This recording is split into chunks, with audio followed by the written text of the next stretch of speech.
Hey, man. How are you? Can you hear me? Yeah, thank you for being so patient. I'm sorry about the No, it's confusion fine. It's earlier. fine. It's fine. If you can help Um, people, I don't mind. yeah, so Um, Also, what I want to say, do you hear echo when you're talking? I don't hear echo. Okay, that's good. That's good. That's good. Awesome. Okay, and just volume wise, we're doing okay. Yeah. I'm hearing you clear, clear. Okay, let me just All right. So I think can you tell me a little bit about what so I'm not quite sure exactly how this got set up, but there were people in my chat who wanted me to talk to you. Yeah, because I have quite a controversial reputation on the internet, and people love to see drama. So they love to see, like I talk a lot about, being responsible and stuff on the live stream, and I even run my own place and such, and I can say things that sometimes are very confrontational, and I got myself a little bit of a cult guru reputation, and that's why they like the idea of me talking to you, because some for the drama's sake, some to see if there's something interesting that comes out of it. Everybody has a little bit their own motivation. What are But you yeah, hoping to get out of it? like for me, the reason why I think I didn't mind having a chat, because I can potentially learn from you, and you can potentially learn from me, and if our intent is to help out other people, this conversation could prove to be very fruitful. That's one aspect of it. The other aspect is also that even if that is not what it leads to, people will get a better idea and view about how I think and how I see things, and how you think and how you see things. And either way, I do think that the outcome will be positive either way. So Sure. my goal with this talk is not to create controversy or drama. I checked a few of your streams, and well, I just skipped through it, and I saw your Dharma approach, like the Dharma AOE, and I looked a bit into it, and like being responsible and quite action oriented. I really like that, Sure. because it's Okay. it's the it's the it's the direction I steer people into as well. So yeah, like why are you doing all of this? Why do I stream? Why do why do you stream? Why do you because I also know you have a website, Healthy Gamers. Yeah, like what is what is it for you? What is your intent? What is your true motivation for what So you're doing? so my motivation is dharma. So I believe that doing this is my duty or responsibility. And what I mean by Yeah. that in a much more so that sounds like kind of fancy, but I think in a simple sense, I've had a couple of very unique opportunities in my life. So I was addicted to video games slash almost failed out of college from playing too many video games, and then studied for several years to become a monk, and then ended up becoming a psychiatrist. And in the process of training to become a psychiatrist, I started asking a lot of my professors and supervisors about video game addiction. And then really no one knew anything because it's a relatively new phenomenon. I think technology and social media and the way that they affect minds and brains is like people just don't understand that. Yeah. And so really no one knew much about it. So about 5 years ago, I just started asking gamers like, you know, why do you play video games? Do you want to play fewer video games? And why can't you stop? And the more that I've worked with gamers, so I've sort of started streaming actually only 3 months ago. And having worked with people for about 5 years now, I've realized that like a lot of people have the same problems. So that I was essentially having the same conversations with like dozens or hundreds of people and realized that basically we need to AoE this stuff, right? So instead of having and that I couldn't get to everyone. So about 1 year ago, a little over a year ago, I posted an AMA thread on Reddit and just said I'm a psychiatrist who's interested in video game addiction, and got thousands of messages. People were like paging me at the hospital and stuff like that. I got calls from all over the world actually for parents and people who were struggling and didn't know how to get help. And so I realized that like I can't, I can be a psychiatrist and work in my office and see 40 patients a week, and it'll never be enough. And so I need to change. So if I get it right, you actually want to help people in the most effective manner you can. What do you mean by effective? Like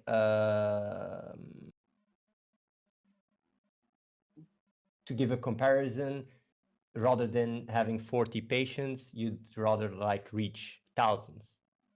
Yeah, because no one else is, right? So Yes. if someone else is doing it, then that's fine. But right now, like the overwhelming message that I get is that gamers who go and see a psychiatrist get diagnosed with depression, get started on medication, and then 6 months later, their life is exactly the same. And why is it something that, because I'm just trying to understand the motive and the drive and such, right? Like, why do you want to reach many instead of just 40? Because many reach out to me. Is it because of the reach out to you? That's a good. So the reason I asked about effectiveness is because I see a big difference between public health and clinical medicine. So there are some interventions that we do that affect a population, but don't affect the population as profoundly as an individual. So what I enjoy doing the most is working with individuals. I actually think that's the most effective. That in order for me to help someone, if I get 1 hour a week with them for like 6 months, that person is like different at the end of that. And one of the struggles that I have with doing this is that I meet with people once and we sort of really try to make things like super cross-sectional, and I try to help them out a little bit, but I don't know if this is actually helping people. What you're doing right now? Yeah. By talking to all these people online. I mean, people say it's helping, right? So the last interview... The last interview basically helping is part of the equation. You really want to help people. Yeah. And you want to be able to help as much as you can. Yeah. Why? Because I can. So let me put it to you this way. So I think Dharma is related to karma. So karma is sort of like the idea of like circumstance, right? So like this, so I think that I've been given a relatively unique background, and so that comes with a certain obligation. So let me put it to you this way. Let's say that the two of us are sitting at a park bench, and I have 2 sandwiches, and you have none, and both of us are hungry. I believe that I should give you a sandwich just because I have 2 and you have none. That there's just sort of a karmic setup there, that like, if I'm able to do something, like who else is going to do it? Because the really scary...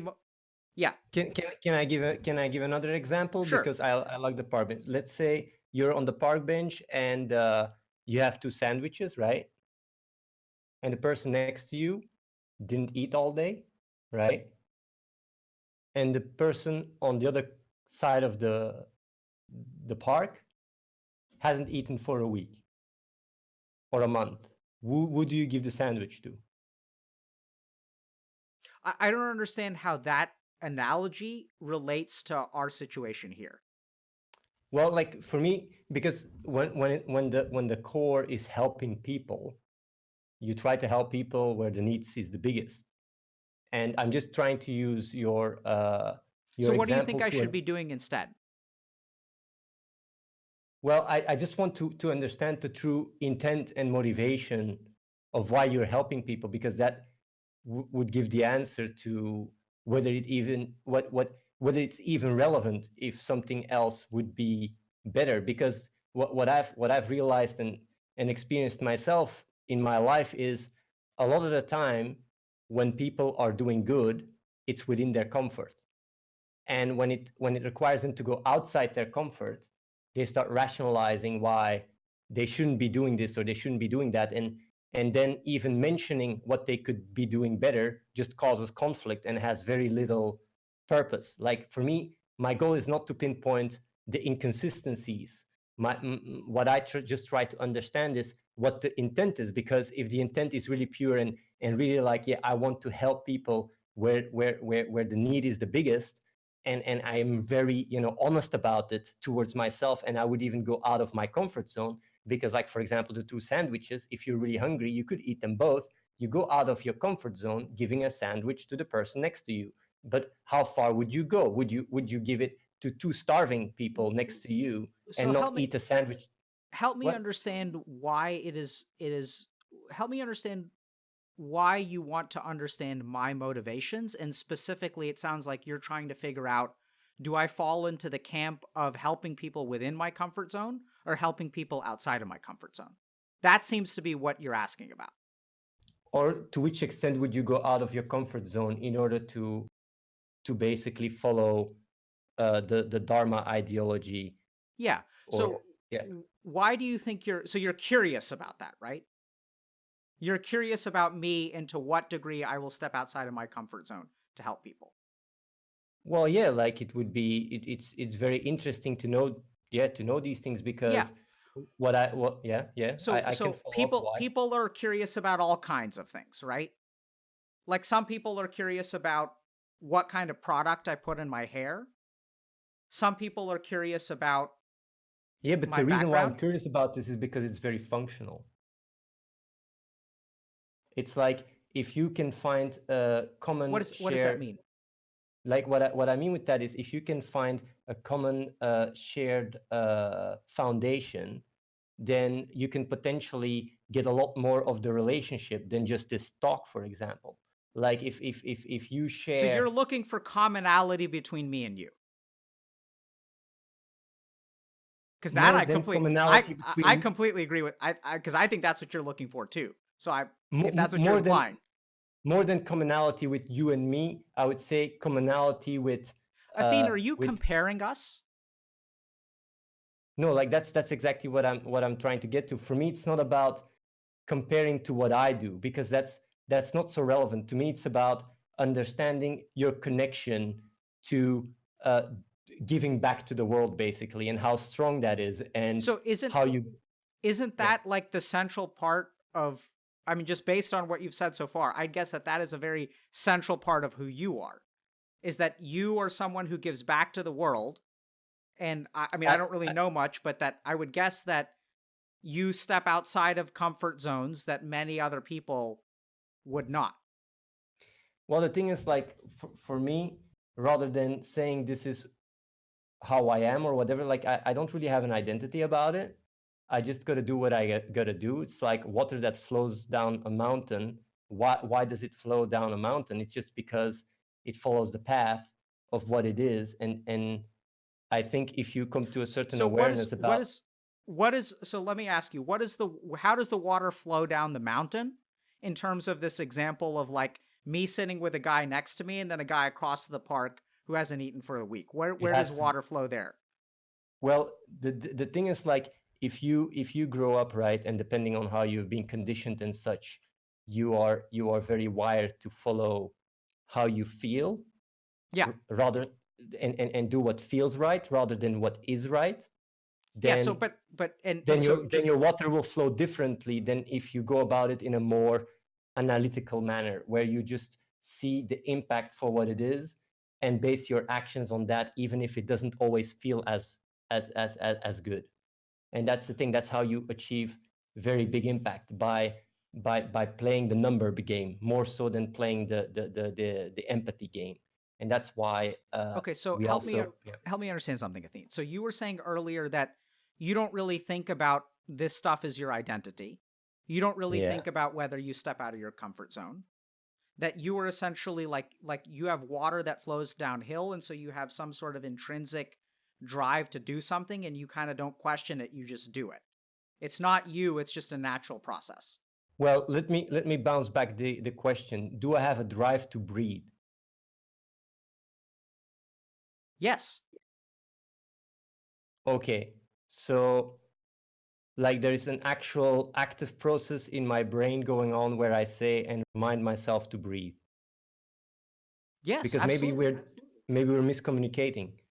Well, no. So you absolutely have parts of your brain that measure your CO2 levels and O2 levels. You Yes, have but respiratory. it's not part of my awareness. It's not part of my active awareness. It's not like, but let Well, me give another example. Do I have the drive for my blood cells to hemoglobin to absorb oxygen from the air and distribute it to my organs? Do I have a no, drive to do that? no. No. Well, Well, just you as by that is, drive, you're defining that as like an awareness or a motivation to consciously do that. well, What do you for mean me by it's, drive? so yeah, that's what I'm trying to get to, is trying to figure out a common ground, because to make sure we understand the same language. So for me, uh, like it's more a state of being rather than a drive. It's like I just wake up and I do what I gotta do, and that's as simple as it is. Sure. So that's There is no. on one end of the spectrum, and being analytical is on the other end of the spectrum.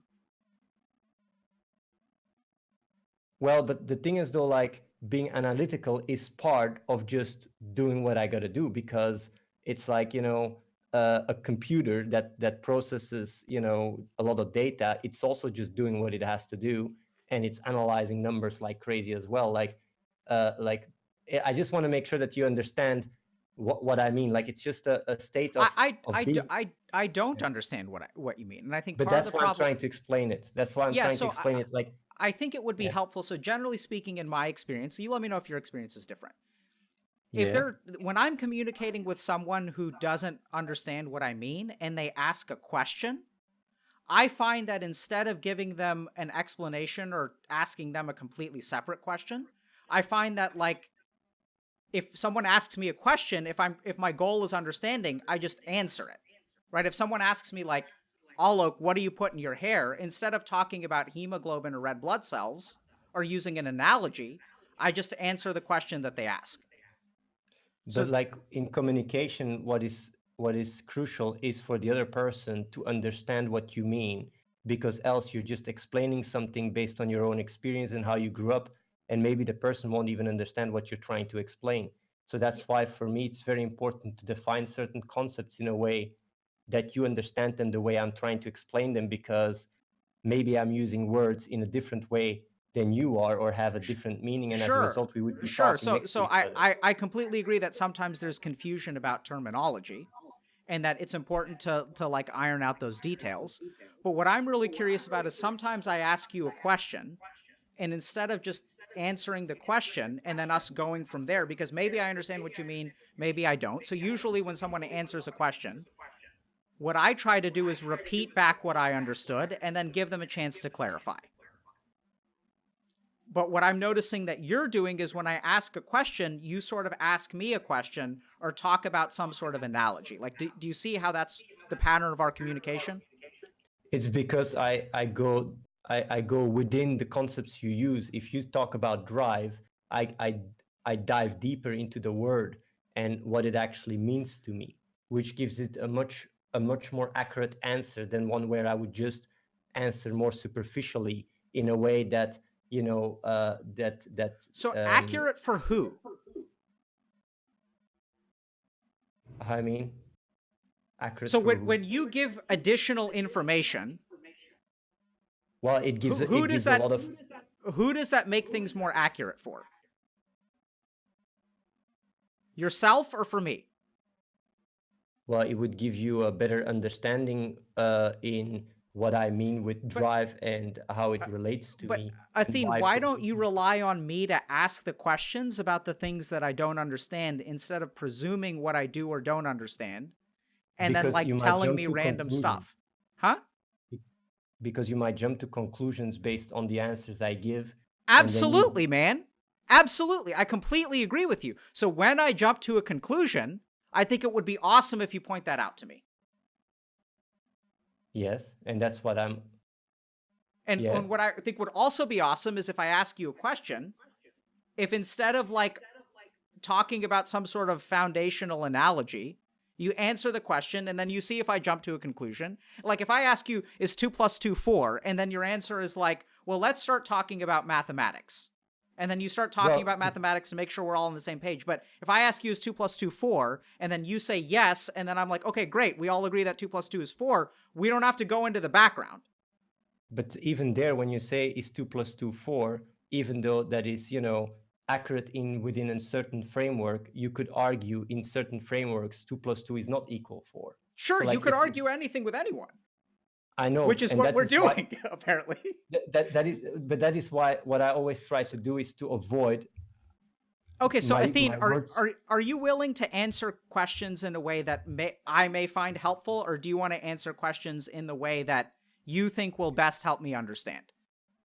Like, are we going to rely on my judgment to help me? Like if I ask you a question about your preferences or your beliefs, do you think it's really important for you to lay that foundation, or is it possible for you to just answer a question and then correct me if I'm wrong? But that's the thing. If you get to understand like how I see things, then a lot of these questions become irrelevant.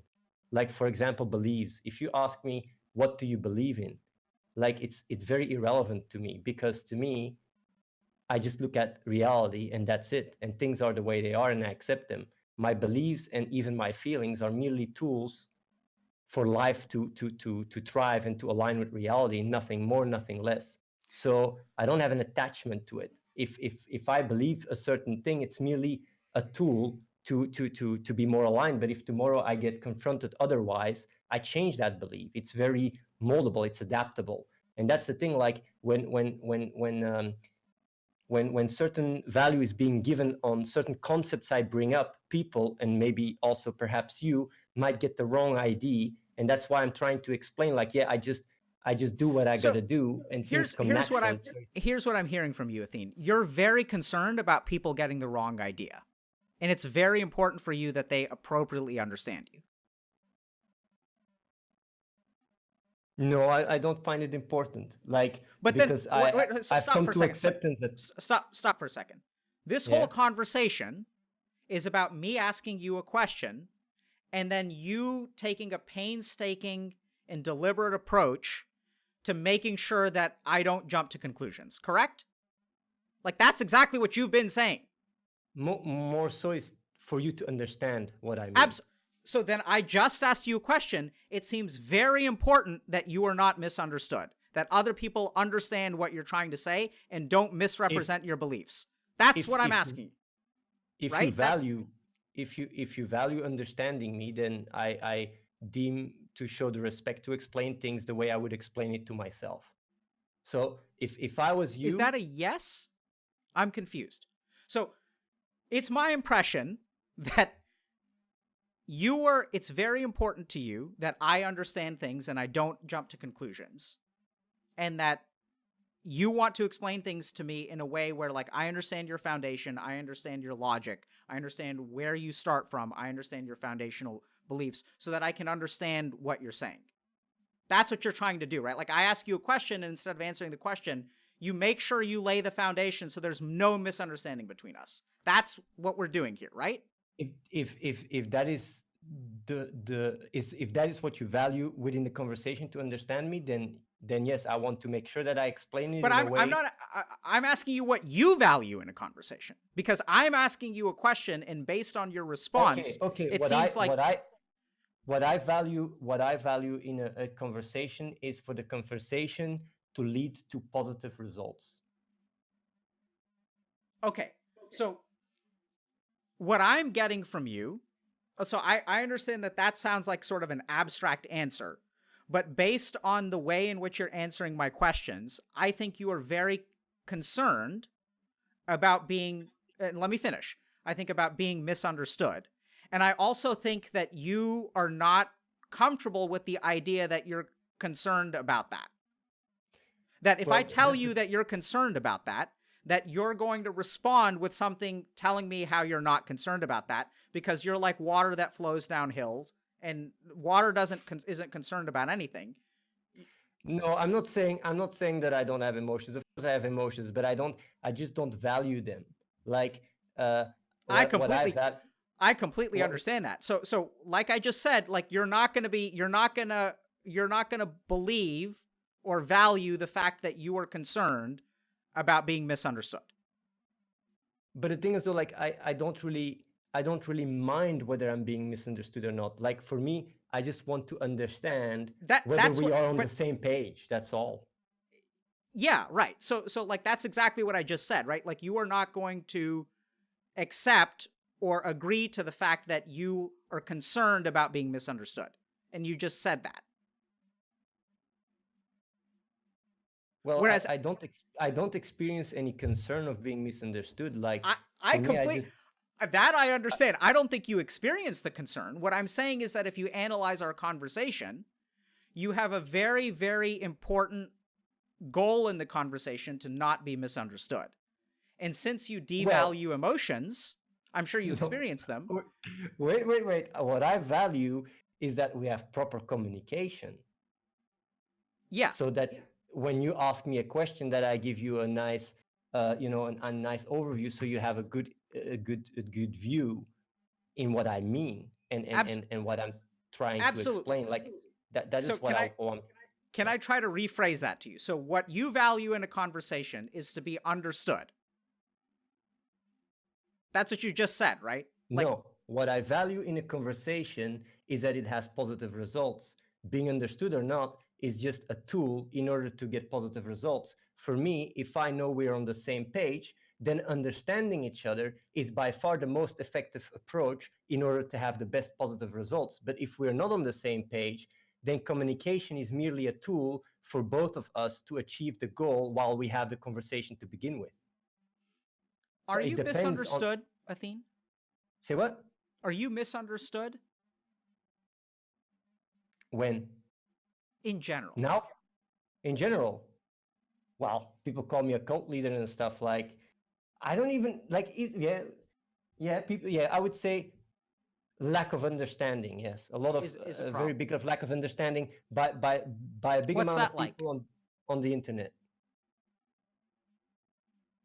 How I mean? Like, what's that like for you? Well, I focus on the people that I can work with to have an impact in the world, Sure. because I mean, That's like what you I'm not busy with like if there's a lot of misery in the world, right? To put it, I like to use analogies because it makes things very simple to understand. Like if there's all the misery in the world, Yeah, so how is that for me? the other thing Like, that analogies do, Athene, is they separate us from the equation, right? They become abstract and it no longer becomes personal when you use an analogy. and it allows you to have a better, analytical view on the problem and make better decisions. Absolutely. So I think, well, I think it allows you to have a more analytical view because when you use an analogy, you remove yourself from the equation, right? You're not talking about you anymore. You're talking about a third party. Well, So it sort of makes sense to me that you really in a like conversation analogies. where Yeah. you talk to thousands of people, it's very effective to do so, because if I talk more about my own personal experience, it might be a little bit, it might be alienating for some people. While if I use certain analogies where people can have an easier time to relate with, I can resonate with more people. Athene, you know what I think would be awesome? Like, I would love it if you could do me a favor. I Yeah. want you to just don't talk about analogies. Like, what I am curious about, what I would like to understand is not Okay. analogies, but is you. And if you're concerned about alienating me, like, because I know you're not concerned about being misunderstood, because you've made that very, very clear that you're not concerned about being misunderstood, but that sometimes there's a chance that you alienate people when you answer questions about yourself. I'm okay with that. Like, I would love it if you could put faith in me and understand that, like, even if you talk about yourself, that, like, I'm not going to be alienated, or if I do feel alienated, I'll let you know, and then you can set me straight. So you're telling me I can trust you? I'm asking you to trust me. I'm asking you to not worry about alienating me and tell me about yourself, because that's what I'm curious about. So, like, why are you curious about myself? Because you're here. Like, I'd like to understand you. That's And what I'm. That's what and I. if That's what I do, stream for, to talk to and individuals. do you truly want to understand me? I think so. But Yeah. that question implies that there may be some part of the understanding. Like, so that's just a weird question. Do I truly want to understand you? No, That it's imply. important, because How if would I your know the goal, difference between wanting to understand you and truly wanting to understand you? I think like, I think they're if the your same. true if your true intent is to understand me rather than wanting to understand me for another, separate goal, the intent for which you are trying to understand me will highly define the way you go about it. Like seeking first to understand and putting yourself in other people's shoes to truly see the world through their eyes, and try to understand it, has always, has a reason behind it. It Yeah. can be because you want to achieve something yourself, and depending on what your own goal is, your own motive is, this process of trying to understand me will be different. Like it might Can I jump in? I yeah, know you're on a roll, but so like I completely agree with you. So like I just want to point out what I think just happened there. So you asked me, do you truly want to understand me? I expressed confusion about your question, and then you provided an explanation, and now I understand what you mean, and my confusion is gone. And I do yeah. truly want to understand you. Okay. And then let me tell you, my true motivation for this Okay? conversation is to see or to understand if we both are on the same page in terms of truly wanting to help people.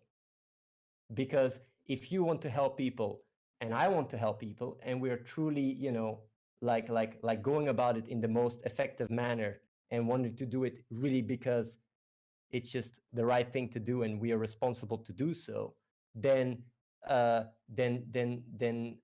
just a conversation is not the only, we can do a lot more than just having a conversation. We can literally, uh, collaborate, uh, and work together. Not saying that that's going to happen. I'm just saying, like, what I realize is when it comes down to like-minded people that truly want to give back to the world, organizing yourself and working together allows you to elevate your impact drastically. So that is, why for me, like, initially, that's what I'm trying to understand. Your intent, you're like, do you go about it in a scientific way, helping people? Is everybody equal? Do you see people, like in that are starving as equal as gamers? Like, do you see every human as equal? So where do you put your resources? Where do you put your energy?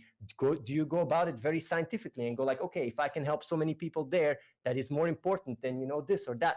Like, that is what I want to try and understand. And if that is not the case, which I'm fine with, then it's about, then the conversation becomes more about, like, what is your true intent, and how do you, how do you find a relationship with yourself when you know that truly helping people is not part of the equation, but rather it's a mean within your comfort. That is the, that is basically uh, the sequence of my my true intent of this conversation. So if you truly want to understand me, that is what I would like to know. So and and if you have questions in that context, great, but I would also like to know your side of these things, sure. where you So stand. first of all, Athene, I want to start by expressing gratitude. So I am so grateful that you, instead of using analogies, instead of asking me questions, that you just shared a perspective about yourself, right? Like you just talked about why you're coming on stream and why we're having this conversation, what your motivations are. That I'm really grateful for, because that helps me, instead of like asking, like talking about abstract concepts. It sounds like you're here because you're wondering like where I'm coming from, whether our goals are aligned, and whether there's an opportunity for collaboration. And Yes. if our vision is not aligned, if I have not met some standard that you have for yourself, or that that's it's still Yeah, you fuzzy can for me. simplify it like that. Sure. Yes. Yes. I'm just, it's fuzzy. Yeah. Then you, maybe you're curious about, if I'm not like you, then like what am I like and why am I like that way? Yes. Yes. Yeah. Exactly. Yeah. That is really Yeah, well see, put. I think this works way better when we stop using analogies and we actually just like start talking to each other and making sure if we're on the same page, right? Yes. Okay, so thank you for doing that. That style of communication helps me way more. So I mean, so can I tell you why I'm here to have this Yes. conversation? Yeah, okay. I would love to. Yeah.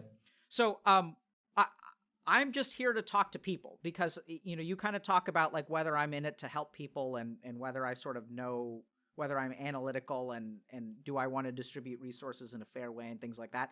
I mean, I think the short answer is yes, but I'm not very confident. So I think that I'm a human being and I'm prone to bias. And although I'm a smart guy and I'm an analytical guy, and I've trained for years in formal systems to understand things like bias and emotions and the origins of desires and things like that, as well as studying neuroscience and psychology and psychiatry, that at the end of the day, I'm like sort of a flawed instrument because that's what humans are, that humans are not really logical creatures, that like we have a lot of other things that drive our behavior. So I'm here to do the best that I can. But I'm guessing that your commitment is way higher than mine. So I also tend to be like somewhat of a really like balanced guy in life in terms of like I don't nothing about yours, so I apologize if this is being judgmental, but I enjoy playing video games. I understand you do too, so maybe we're not that different. But that you know, I mean, I basically wake up and I try to help who I can in the way that I can until I'm done helping people and I need some time to recuperate or regenerate. And then I sort of like will go home and I'll do like, you know, simple things and be a regular human. And then I come back 3 times a week to hop on stream and I try to help whoever the universe puts in front of me. And by the universe, I mean Dank Moses, who sets up who comes on here. So Uh, so and so I don't as know if I that does that fit? it, That's what I'm it about.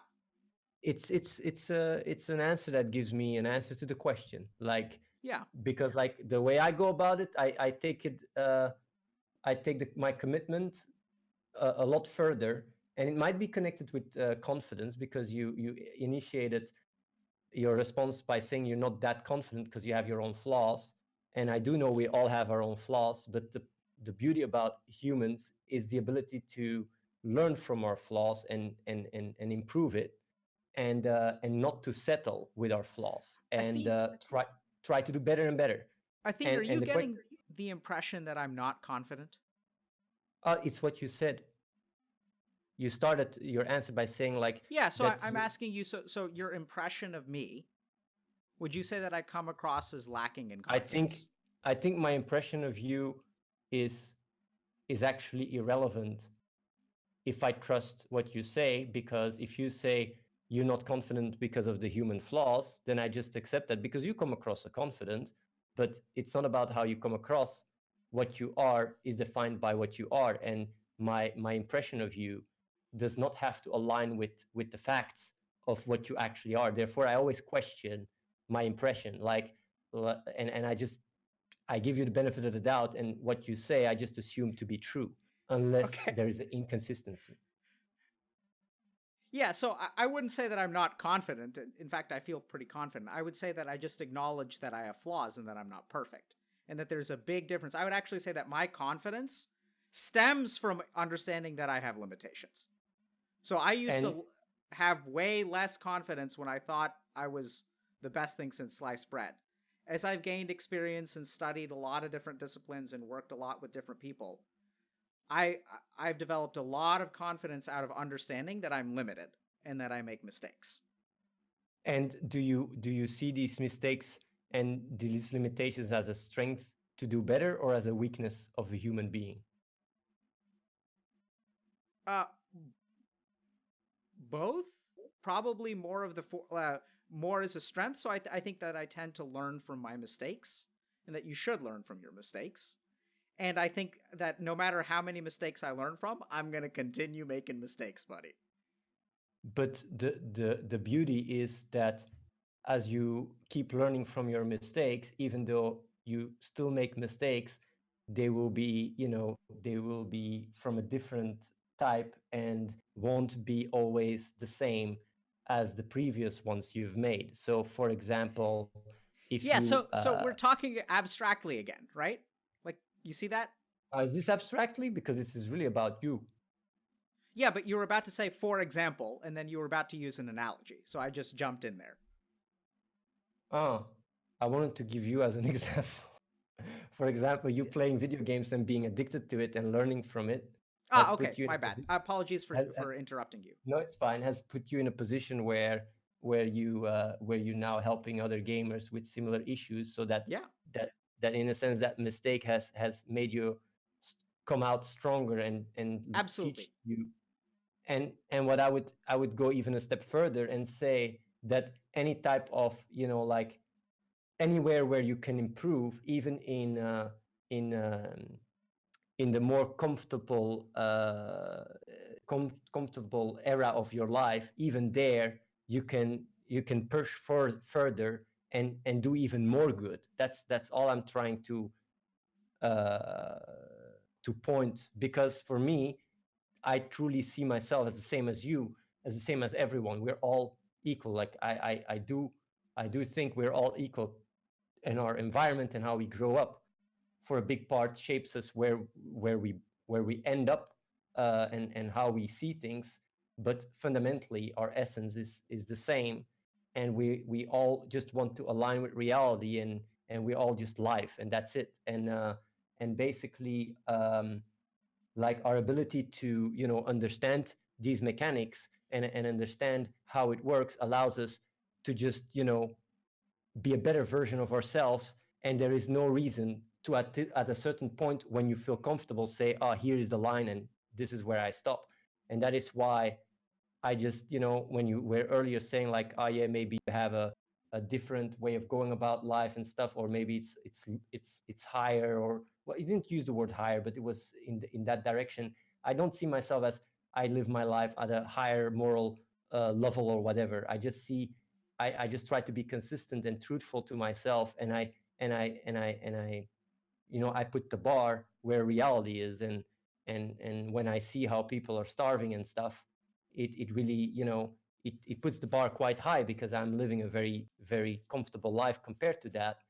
And even if people feel like I'm sacrificing a lot, or even if they feel like, whoa, you really go out of your comfort zone, because even when it comes down to games, I only play games as function to reach people. And if it doesn't suit the purpose to have an impact, I just don't do it, because it's a waste of my time. Like, for example, right? um, and I'm very functional. I've raised more than Athene, five can I million just jump dollars. in for a second? Yeah, sure. So you've been like talking for a little while, and I just want to Yeah, yeah, you pause can for a answer. second and just process what you've said.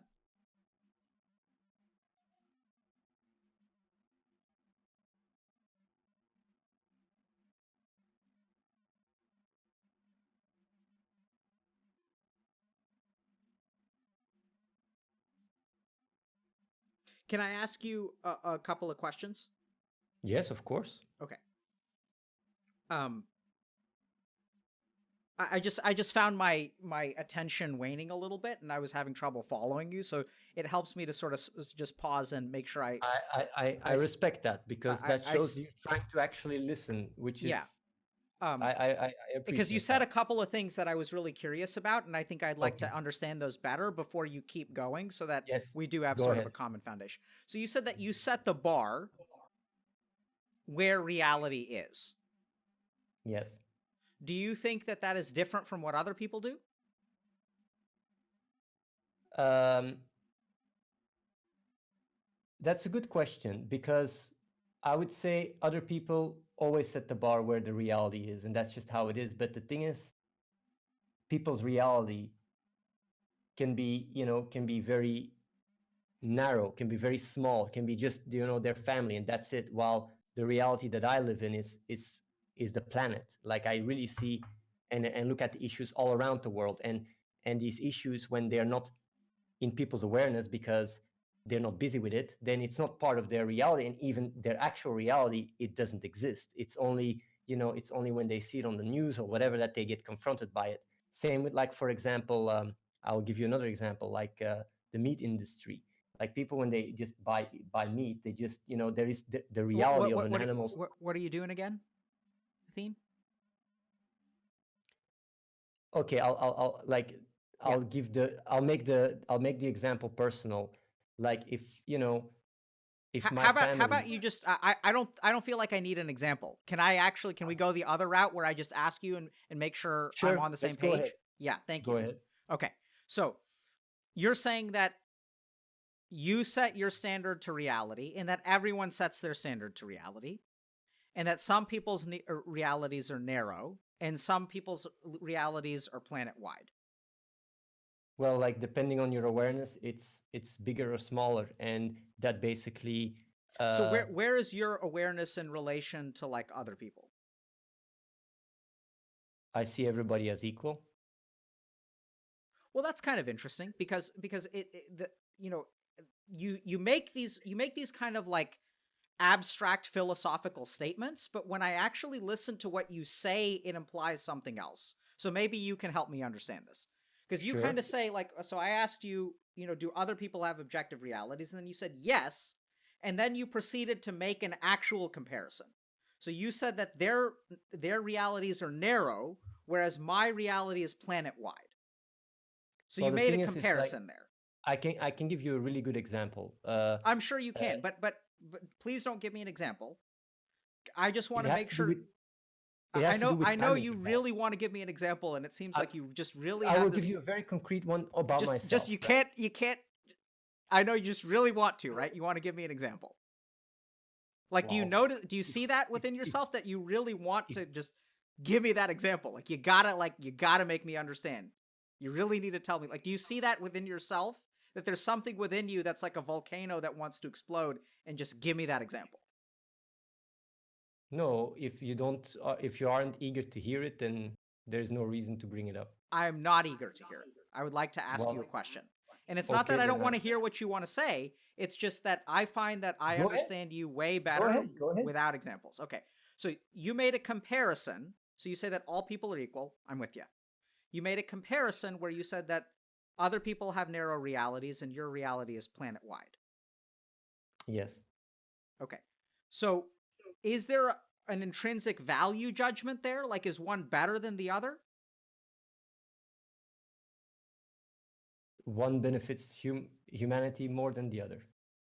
So you're saying that one is better, that the planet-wide version of reality is better. The planet-wide version of reality definitely leads to more constructive actions towards society and towards humanity and life in general. Yes.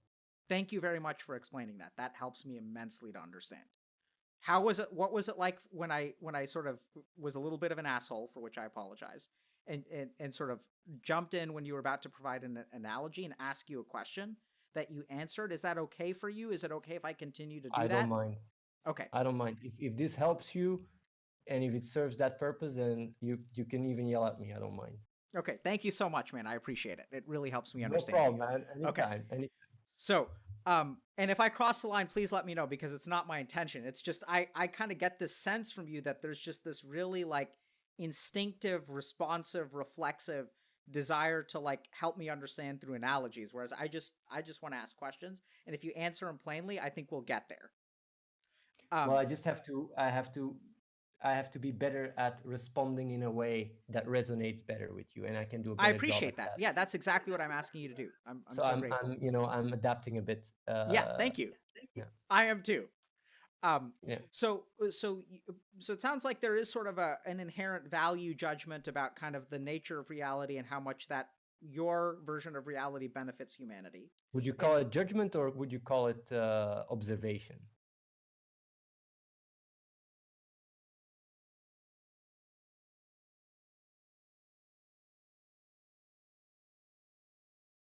Hi? Yeah, I'm just thinking. Oh, sorry. Sorry. It's a good question. Would I call it a judgment, or would I call it an observation? I'm not sure. I mean, if someone is, I was going to give, if I'm busy with, the environment, right?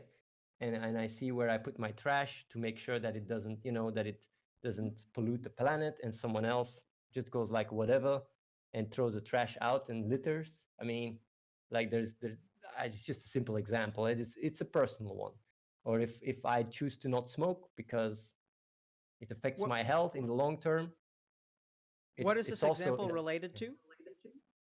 The smoking example is also related to more earth kind of awareness, where I don't even deem my own life as crazy as it sounds as my own.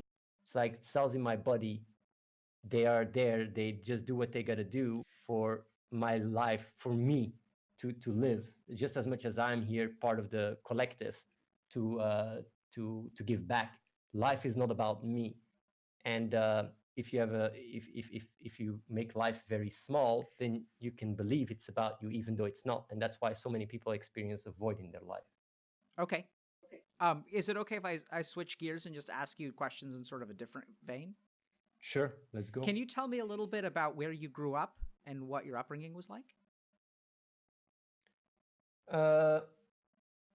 I grew up in Belgium. My family was very poor. My father came from a very poor rural place. My mother is Belgium. My mother was raised Christian, and my father was raised Muslim. I wasn't like, we were financially more strong around 14, 15 years old. Mm-hmm. So yeah, my youth was pretty poor, but I didn't experience it as much. My father was quite a very strong figure of authority, while my mother was very caring and loving.